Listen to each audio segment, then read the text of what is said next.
Good morning, everybody, and welcome to the Recovery Classroom. My name is Drew. I'm an alcoholic through and through. And today, by the grace of God, I'm a recovering alcoholic, and I could not be any more grateful.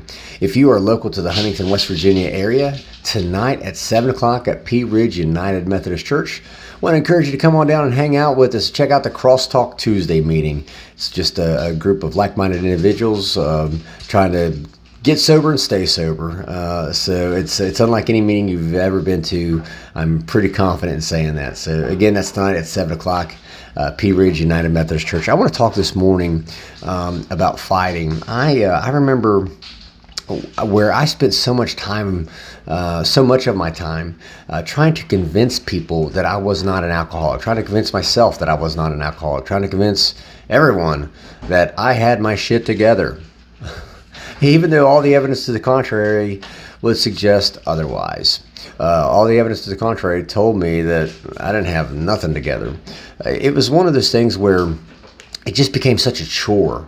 It became such a monumental effort to convince my family, my kids, my friends that no, I'm not an alcoholic. I don't have a drinking problem. I have a management problem. I have a discipline problem.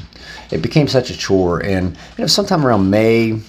Definitely by June of 2021, that I just stopped fighting. I had conceded in my mind that nothing I was going to do was going to work at making me stop drinking and keeping me stopped from drinking. And I remember what a relief it was, just knowing that I didn't have to argue anymore. I didn't have to fight. I was truly an alcoholic. Again, regardless of whatever all the other evidence said, I was truly an alcoholic. I just arrived at that conclusion on my own, and that's something the Big Book talks about. Bill, he says, alcoholism, it's a disease that we have to diagnose ourselves. Sure, we can have everybody under the sun telling us that we're alcoholics. We can have everybody around every corner telling us that we're alcoholics or we're drug addicts. But at the end of the day, until we arrive at that conclusion, until we are impressed with that conclusion, we're not going to do anything about it. We're just going to keep going on, living our lives. And lo and behold, the majority of our lives becomes a struggle because we're too busy trying to be a right fighter. See, I was a right fighter. No matter how much you told me I was an alcoholic, oh, no, I'm not an alcoholic. Let me prove it to you. I was more interested in being right than I was in being better, right? And so, like I said, by June, definitely by June of 2021, I've just given up. I stopped lying. I remember my wife had asked me, she said, "Were you drinking?" I said, "Yeah, I'm drinking." "Well, how much?" Okay, well, maybe I wasn't quite as honest, but I'd be like, "I only had a pint," when it was really like a liter or something, so I was slowly edging my way there, right?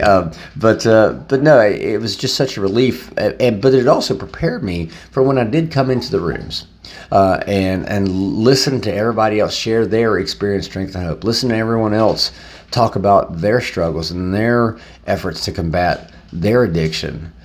It made me a lot more willing and a lot more apt to accept their recommendations and accept their suggestions, if you will. And that was really key for me. By the time I came back into the rooms in 2021, I was already beat. You know what? My life was a shitstorm. It was a dumpster fire on wheels. I couldn't control my drinking at all.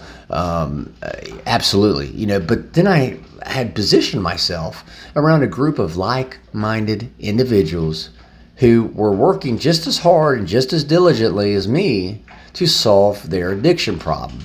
And I was able to draw upon their strength and draw upon their convictions, their lessons learned. So I might not have had to make the same mistakes in my recovery journey. And I want to encourage you today, if you think you have a problem,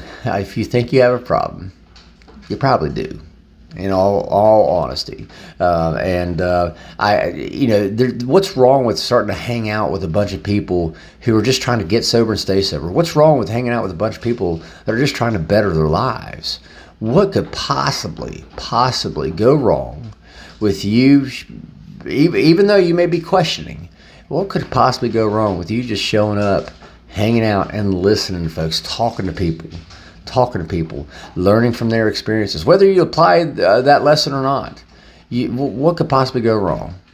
That's where the fellowship the fellowship of the recovery community. For me, the fellowship of Alcoholics Anonymous, the fellowship of the Crosstalk, the community groups that we have in Crosstalk. That's where that becomes vitally important, because even when I think I got it, even the days I think, okay, things are better, I'm good now, I still have people to remind me, hey, we're watching out for you. We've got your back. We're going to keep you honest, and we're going to hold you accountable. And there's nothing no way in hell I could ever put a price tag on that.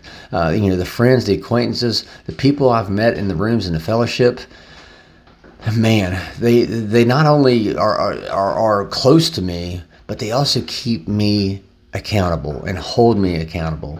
And they also remind me that they're there to love me unconditionally. So I want to encourage you today, find a group of like-minded individuals, regardless of the area you are at. And it may take you visiting several meetings. I know that for a fact. But find that group and lock yourself into the group, because I would much rather hang out with sober people, clean and sober people, than the people that are out there getting high and getting drunk. I just would, because I know that me hanging out with those sober people is going to help keep me sober. So with that being said, I'll let you guys go. I hope you guys have an absolute kick-ass Tuesday. Yes, I'm actually early today. It's before 6 o'clock. So if you guys have a topic you'd like to hear discussed, feel free to email me directly, Drew, D-R-E-W, at recoveryclassroom.org. If you're a member of the Recovery Classroom private group Facebook page, you can drop your suggestion, your topic in that as well. So again, tonight I want to remind you, Crosstalk Tuesday, Pea Ridge United Methodist Church, for those of you who are local to our area, 7 o'clock. Come on down. I want to thank you guys for letting me come in and share 5 to 10 minutes of your day with you. You guys, absolutely keep me sober, and I could not be more appreciative. We'll talk again soon. Remember, guys, you can't get drunk if you don't take that first drink.